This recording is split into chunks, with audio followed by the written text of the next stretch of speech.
It's a chilly Sunday evening and families are settling in. Around 9:14 p.m., viewers of WGN-TV Channel 9 are watching the sports segment of the evening news. Sportscaster Dan Roan is recapping the Chicago Bears' victory over the Detroit Lions. Suddenly, the screen goes black. For about 25 seconds, a figure wearing a Max Headroom mask appears. He's bobbing erratically in front of a corrugated metal background, which seems to be spinning. There's no clear audio, just a buzzing, distorted sound. On the ground at WGN, engineers are scrambling. They switch the studio link to their transmitter, and just as quickly as it started, the mysterious broadcast is over. Dan Roan, looking a bit confused, appears back on screen and says, "Well, if you're wondering what's happened, so am I. The whole thing was so fast, so bizarre. Many viewers probably thought it was just a technical glitch." But the night was far from over. Just 2 hours later, around 11:20 p.m., it happened again. This time, the target was WTTW, Chicago's public broadcasting station, Channel 11. They were airing an episode of the classic sci-fi show Doctor Who, and this time, the hijackers were ready. The signal cut out, and there he was again, the man in the Max Headroom mask. But this time, there was audio, distorted, chaotic, and utterly strange. The figure with a warped, electronic voice started his nonsensical rant. He shouted that does it, and he's a frickin' nerd. He hummed the theme song to the 1959 cartoon Clutch Cargo and made a strange comment about WGN sportscaster Chuck Swirsky, saying, "I think I'm better than Chuck Swirsky, frickin' liberal." Who was Max Headroom? Anyway, for those who don't know, Max Headroom was a famous pop culture icon of the 80s. He was a fictional, computer-generated TV personality known for his stuttering, glitchy speech and his sharp, satirical wit. He hosted a music video show and was the face of a major soft drink campaign. He represented the cutting edge of digital culture at the time. So, for someone to use his likeness for this broadcast interruption was a deliberate choice. It was a statement, a kind of digital age prank that felt both futuristic and deeply unsettling. The pirate wasn't just some random person, they were co-opting a symbol of the very media they were disrupting. The WTTW broadcast continued, getting progressively weirder. The masked figure held up a can of Pepsi, a direct reference to Max Headroom's Catch the Wave commercials, then tossed it off screen.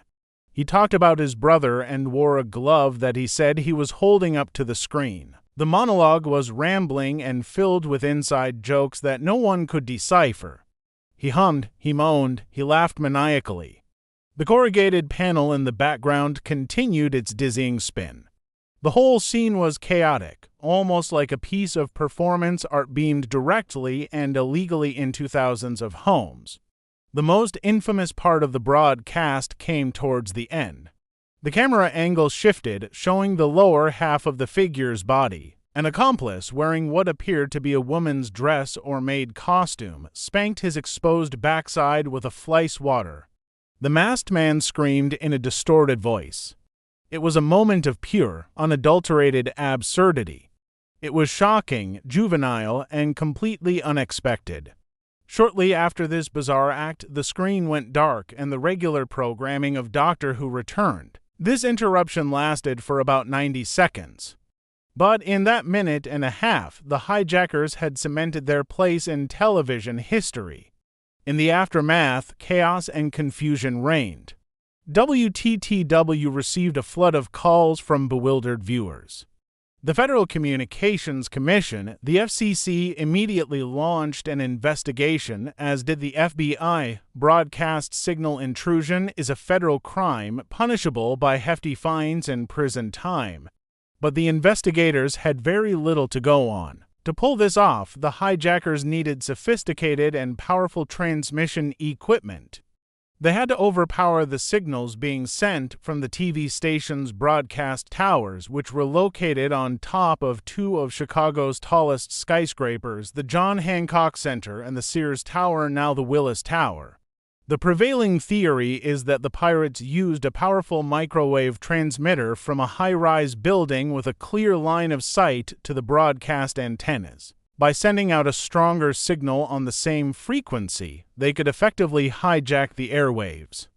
The engineers at WTTW couldn't stop it because their broadcast headquarters were not at the transmitter site. By the time they could have sent someone to the tower, the pirates were long gone. They had planned their attack with technical precision, hitting the station's signal at its most vulnerable point. The investigation hit one dead end after another. The FCC and FBI interviewed numerous suspects, including disgruntled former employees of TV stations and electronics enthusiasts from Chicago's underground hacker scene. There were plenty of theories. Some thought it was an elaborate art project. Others believed it was a statement against corporate media and consumerism. Some just thought it was a prank by some technically savvy kids who had gotten their hands on some serious equipment. One popular theory centered on a specific community of hackers and tech enthusiasts in the Chicago area, but no concrete evidence ever emerged to link any single person or group to the crime. Decades have passed, and the identity of the Max Headroom hacker remains a complete mystery. No one has ever been arrested, and no one has ever credibly claimed responsibility. The case is a ghost in the machine of broadcast history. It represents a moment when the carefully controlled world of television was suddenly and violently disrupted by an anonymous outside force. In the pre-internet age, television was a one-way street. You watched what they broadcast. The Max Headroom incident flipped that script, showing that with the right know-how, the audience could broadcast back. It was a strange, unsettling, and, in a way, revolutionary act. It has inspired countless discussions, documentaries, and even fictional storylines. It serves as a powerful reminder that the systems we rely on are not always as secure as we think.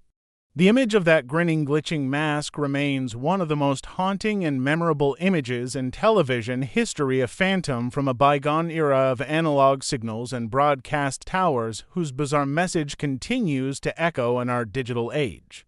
What do you think? Was it a work of genius art or just a pointless, juvenile prank? Let me know your theories in the comments below. Thanks so much for hanging out and exploring this incredible mystery with me. If you enjoyed this deep dive into the weird and unexplained, make sure you hit that like button and subscribe to the channel for more content just like this. And don't forget to ring the notification bell so you never miss a new video. We'll see you in the next one.